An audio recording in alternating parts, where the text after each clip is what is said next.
Hey everybody, this is Cherokee Edwards from Cherokee Edwards Inspires, where we're going to have shows here to talk about life, to talk about what makes your life special, what makes it better, and everybody working together, because together everyone achieves more. Acronym for the word team. Stay tuned and let's get it on. If you haven't heard about Anchor, it's the easiest way to make a podcast. Let me explain. It's free. There's creation tools that allow you to record and edit your podcast right from your phone or computer. Anchor will distribute your podcast for you so it can be heard on Spotify, Apple Podcasts, and many more. You can make money from your podcast with no minimum listenership. It's everything you need to make a podcast in one place. Download the free Anchor app or go to anchor.fm to get started.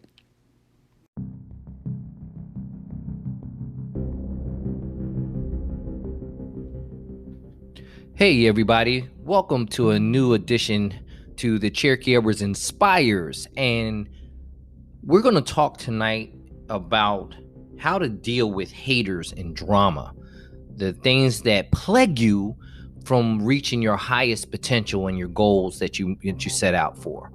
All right, so since I've been asked to talk about this, and it's pretty near and dear to my heart because it's happened to me throughout life. However, what has to happen is we turn negative things, negative people, negative situations into triumph because we learn how to use that. And one of the things I do is learn how to use it as fuel. I think that's so important. Now, so let's dive into this thing. Let's talk about it. There are people that don't mean bad for you. Let's get that out right in the open. They don't mean bad for you. They actually care about you. Here's the problem with that. The people that care about you, they do what we call steal your dreams away because they're so protective of you that they can't see your potential. That's because it's your potential. So even though people say, man, this person has great potential, sometimes people see things in you you don't see in yourself. But sometimes they don't see it, so they douse it. They put the fire out before it has a chance to ignite. And so they actually do more harm than good. Now, there are also people that don't want to see you succeed. They don't want to see you spread your wings. So we'll talk about them as well. So we might as well jump right in. Let me give you a couple stories. Let's talk about a situation where someone was so jealous, and to be perfectly honest, they spend more time being jealous than they do chasing their own dream. So back in 1999, I'm going to start off there, because I'm going to keep this kind of business related, although I may talk about some personal things too. There were people that were watching me as I was starting to ascend. Now, when I wasn't good in the sales platform, everybody was cool with me. Everything was good. Hey, Cherokee, you'll make it, man. Don't worry about it. We all struggle at first. And I think they love that. They love that. And some people relevant in that. And then some people, were really serious about it. So I started selling.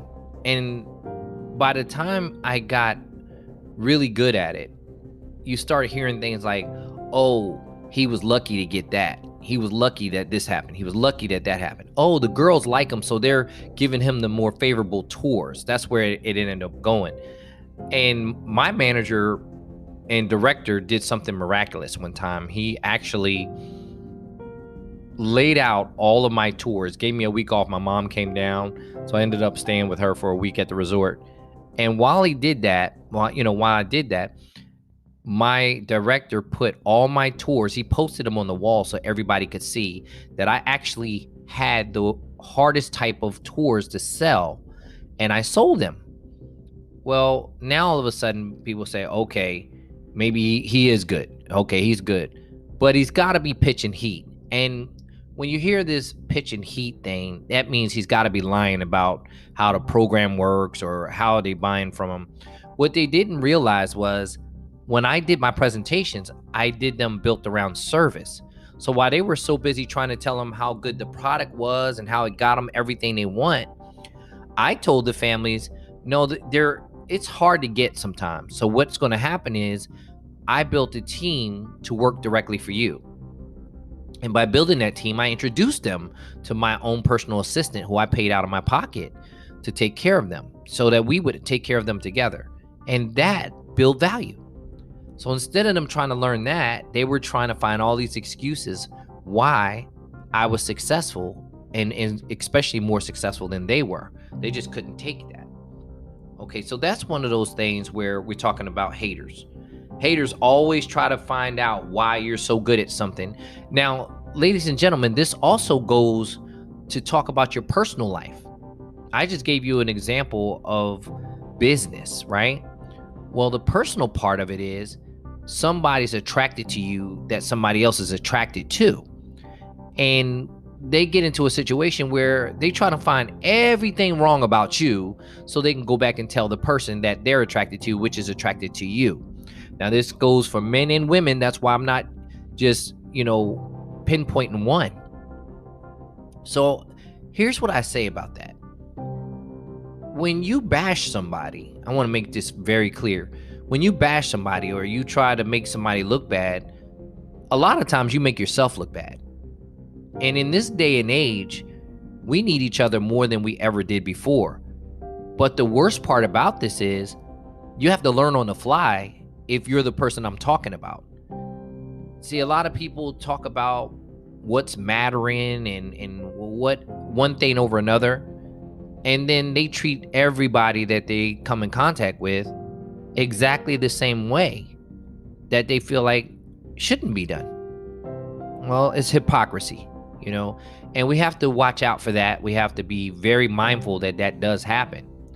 So when you see somebody that you're attracted to, we'll use that one since we were just talking about that.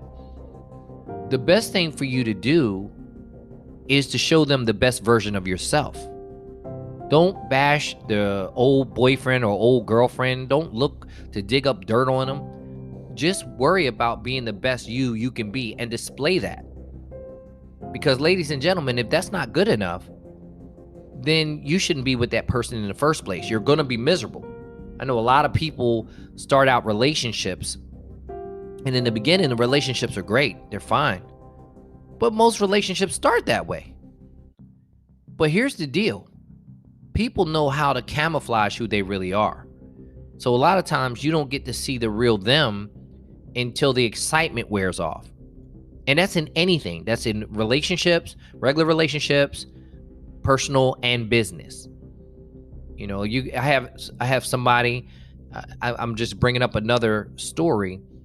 This person, I saved them 10 years ago from a resort, right?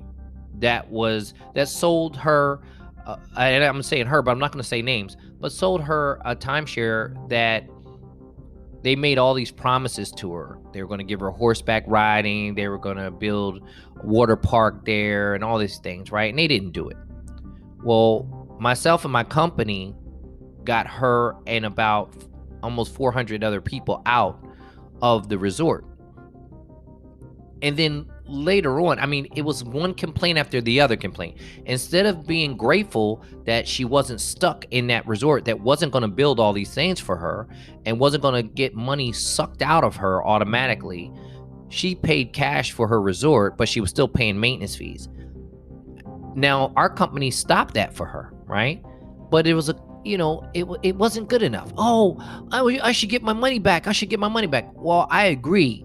But here's the problem. If the company filed bankruptcy, you're not going to get that. But feel great that you don't have to keep throwing money into a bottomless pit. That's called being grateful. So some people have a problem with being grateful. So everything, when you talk to them, it's always something negative. They always find something negative to say about something positive. So you got out of the resort.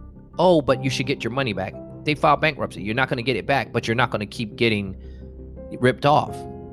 That's that silver lining. If I don't show up, you still keep paying maintenance fees.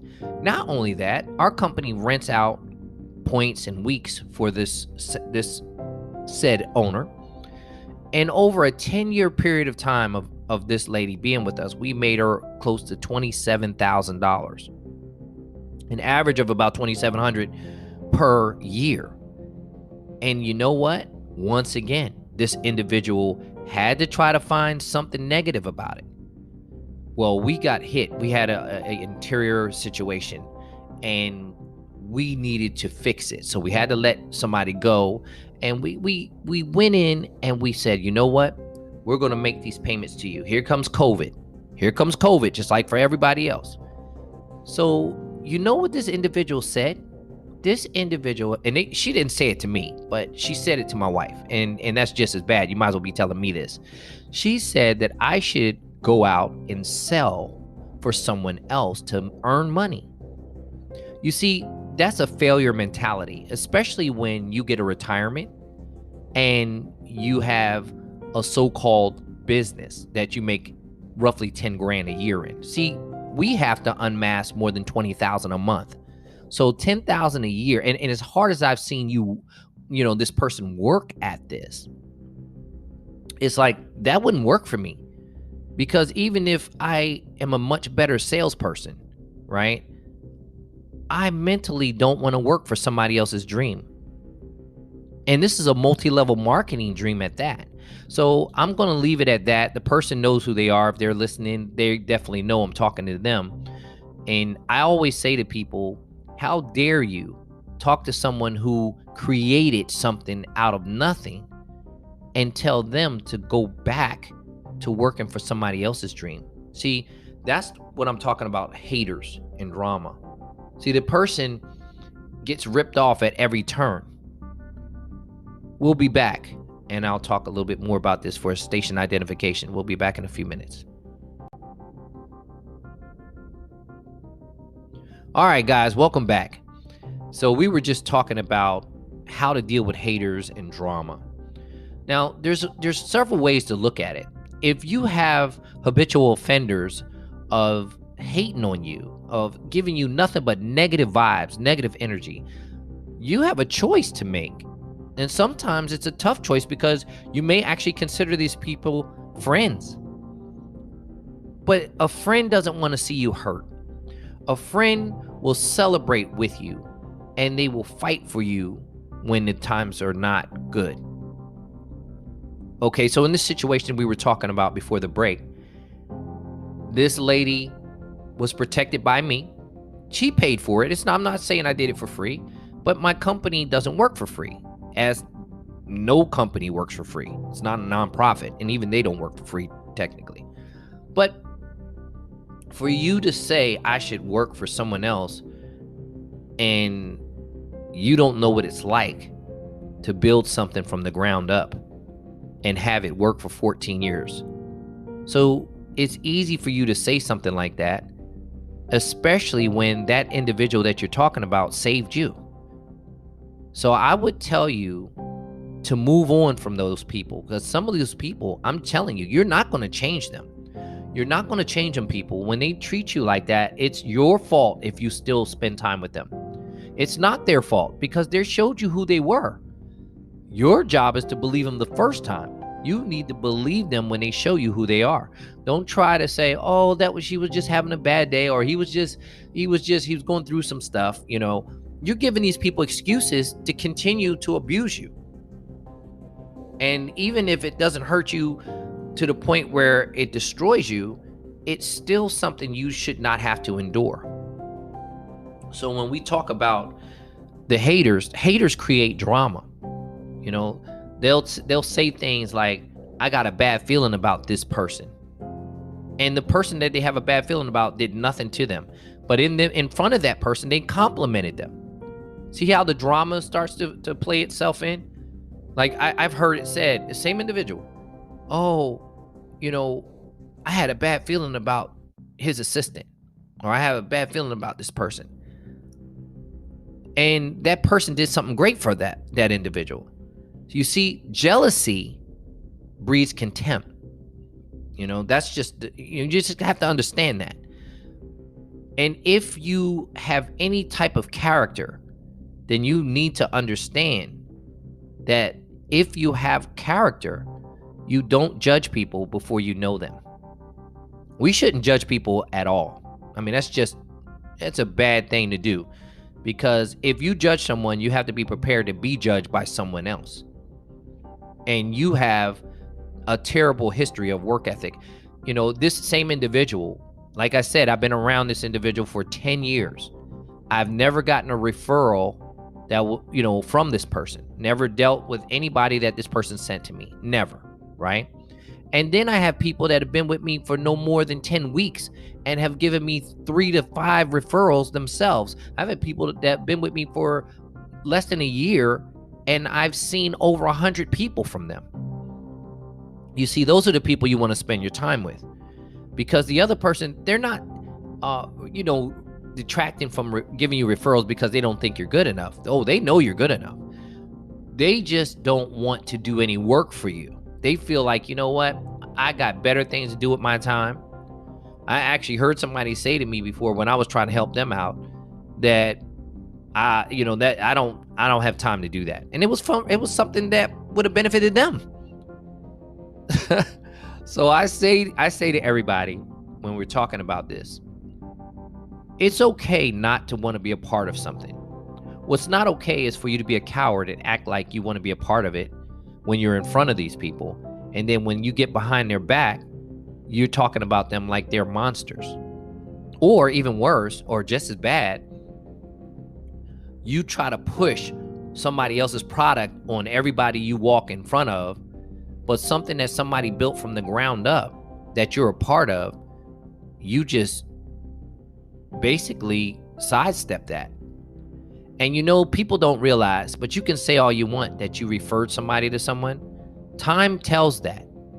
As much as, people talk about things they're really like and they're really involved in, if they're not talking about you at all, if you're not getting any leads or referrals, or no one's calling you and you've done something really good for that person, they are actually being selfish. I'm just telling you that's the way it is. Out of sight, out of mind. That person goes on vacation, enjoys themselves, talks to people, meets people. They talk about their little multi-level marketing thing that might make them $10,000 a year. And then what they don't realize is they talk about someone that can make $10,000 in 10 minutes.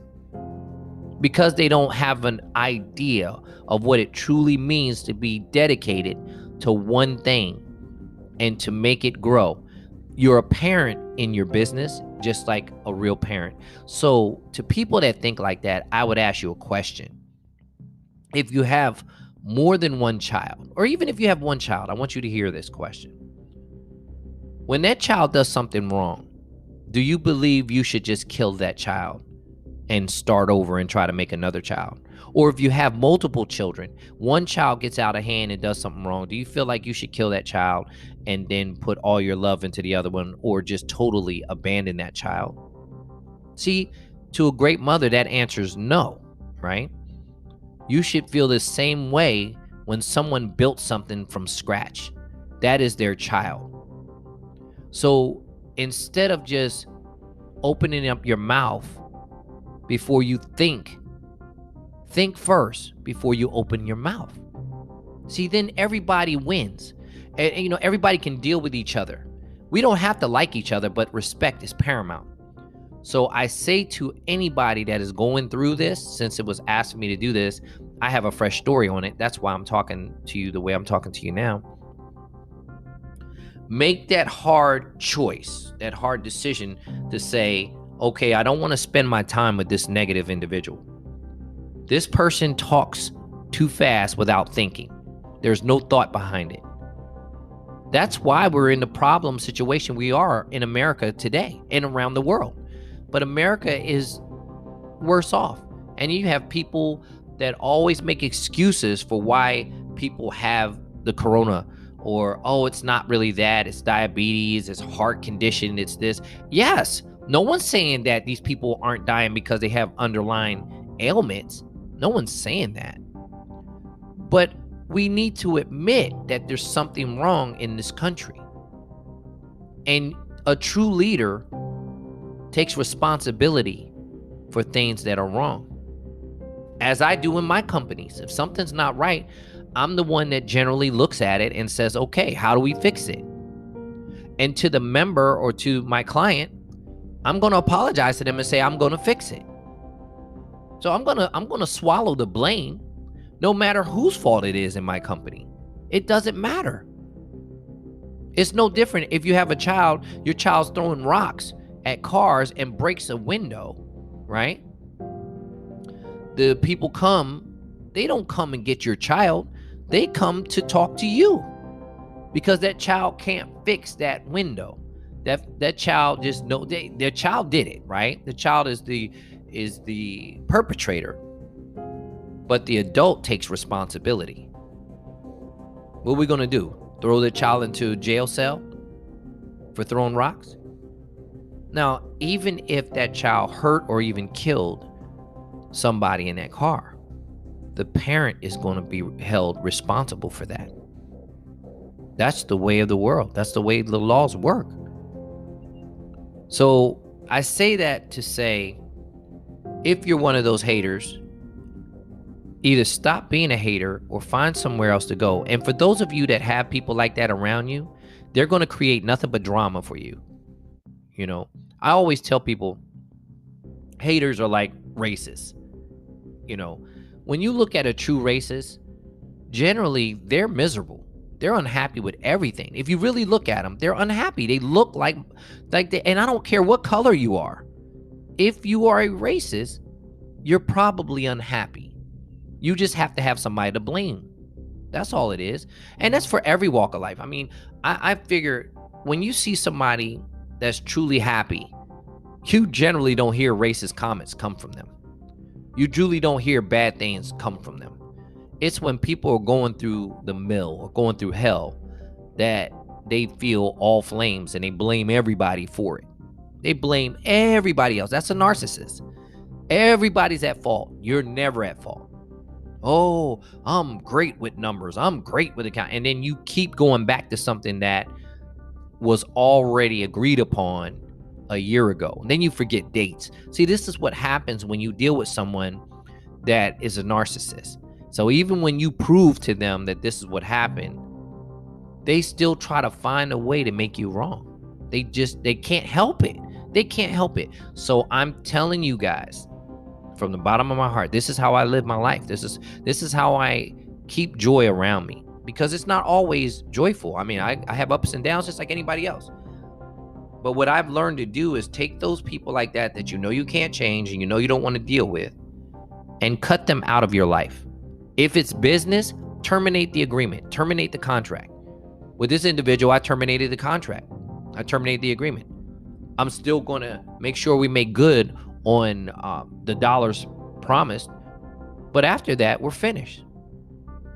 And then we'll go the rest of our life without each other. I think this person believes, you know, like I said, I'm going back to that because I want to make sure I hit this home. Someone asked me to do this, so I'm doing it. But I'm using my own situation to explain it. This person actually feels like we need them. We don't need you. We do this because you need us. You know, be careful of who you act like needs you. There's a difference between need and want. There's a big difference. And a lot of you people out there, if you're having trouble in relationships, if you're having trouble getting a good man or getting a good woman, I need you to do a favor for yourself. I was going to say, do me a favor. It's not for me. It's for you. Look in the mirror and ask yourself, what can you do to be a better person? What can you do to attract better people? Why is it that you keep attracting the people that will mistreat you? The answer a lot of times will lie between your ears. It's your mindset. It's the way you think. You know, because people can find people that will treat them good, but sometimes people don't want to be treated well. They just think they do. They say they do, but they really don't. There's like more glutton for punishment. More glutton for punishment. So I just wanted to get on here and talk about the situation. How do you deal with haters? How do you deal with drama? When you have haters around you, you're going to have drama around you, because that's what haters do. Haters bring drama. They can't do anything else. It's almost like they're a magnet for it. They're a magnet for it. But when you shake them off, that's one less. Just think about a bill. That's one less thing you have. When you paid your car off, remember how good that felt when you paid a bill that was on you for years? If you've paid your house off and you had a 30-year mortgage, think about how great that feeling felt. That's the same feeling you're going to get when you shake off that negative person or people. That's how you deal with it. Allow people to show you who they are, and then believe them the first time. Believe them. I did the same thing. I gave people, and this individual I'm talking about now, I gave the chance after chance after chance, time after time, because I liked the person, right? But what generally happens is once you do this one too many times, and I don't think people realize this, but everybody has a pressure point. Everybody has that pressure point, and that's that straw that broke the camel's back. You have a limit to how much you're going to take. And some people don't even know what that limit is. So they keep going back, keep going back, keep going back. And then all of a sudden, the person hit the limit, and that's it. Like right then, it's over. It's the same thing as when people snap. People taking things, abuse. And then all of a sudden, one thing happened, and everybody thinks that person went crazy. But they don't realize if you trace the rabbit hole, you find out that individual took something for 20 years. And then all of a sudden on year 21, that was it. It went crazy. Now, I'm not justifying it. I'm merely saying that everybody has a boiling point. And they have an end point of how much they're willing to take. So how you deal with drama and how you deal with haters, negativity, they're one and the same. You deal with them the way you want to be treated. Remember how you want to be treated. And then ask yourself, is this the way you want to be treated? Do you want to be accused of things every turn? Do you want to be wrong every time somebody opens their mouth? You have to prove yourself right, as opposed to them just trying to look back. Whatever it is, just remember, you can't change someone. You can only change yourself. So the way I handle haters and drama is one and the same. I get away from it as fast as I can. I figure if you're hating me because I'm making myself successful, or I'm figuring out a way to survive something, you have no idea what I might be going through. But if you're hating on that, then that means you wish bad on me. And if you're wishing bad on me, I don't want to be around you anyway. You're either part of the solution or you're part of the problem. And if you choose to be a hater and you choose to bring drama, you're choosing to be a part of the problem. And that's just something that I, for one, am not going to tolerate. So I wanted to get on here and talk to you about dealing with haters and drama, and how do I deal with it. It's as simple as that. Find joy. Find happy people and attach yourself to them. You'll find out that the happier they are, the happier you're going to be. But you don't want people to find joy in your misery and suffering. That's what haters do. That's what haters do. These are the things, write down things you want. Write down the type of friend that you would like to have. Write down the type of client that you'd like to have. Look at the people that you work with and for, and then be honest with yourself. Are they making your life better or worse? And please don't let money make you stay with somebody you don't want to stay with. You have a right to live your life too. This is your life. You have a right to live your life too. Treat people the way you want to be treated. Don't be so quick to accuse somebody of something versus say, hey, can we talk? Can you update me on something, or can you give me an idea of what you're trying to accomplish? These are the things, these are the ways you deal with that. But if you can't communicate with these people, you have to find a way to leave them alone. And then you have to draw strength, because a lot of times drawing strength, that's where the real character is formed. See, your character is not formed for triumph. Triumph does not build character. Adversity builds character. Going through it builds character. Remember, you have to be all you can be. Be the best version of yourself, and God will take care of the rest. And be okay walking away from people. Change your phone number. Change the ways of people getting to contact you. Because that's what I do. I change my number. I don't want a chance of that. So God bless you guys. Thank y'all for tuning in, and we will talk again, God willing, soon.